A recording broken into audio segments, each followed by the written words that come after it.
Welcome to Odisha Post Live. You are watching News Roundup of the day. Here are today's top stories. The Supreme Court on Thursday stayed this year's historic Puri Rath Yatra starting from the 23rd of June as also the related activities due to the COVID-19 pandemic, saying that Lord Jagannath won't forgive us if we allow it.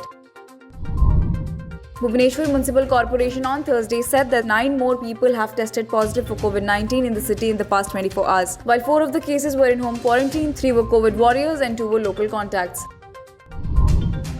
Vigilance officials on Thursday caught Bhadrak District Project Coordinator Office's technical consultant Bai Lochan Puhan on charges of disproportionate access to his known sources of income. So far, the Mumbai police have recorded statements of 10 persons regarding Sushant Singh Rajput's death. Among them are the actor's friends, family members and aides. Rhea Chakraborty recorded her statement on Thursday with the Mumbai police. It is not known what Rhea Chakraborty said. She is also allegedly known as the late actor's girlfriend.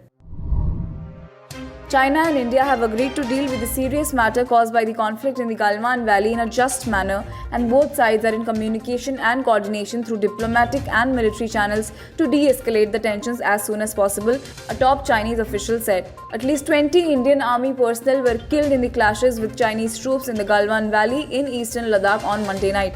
China's official media has acknowledged casualties on the Chinese side without mentioning numbers.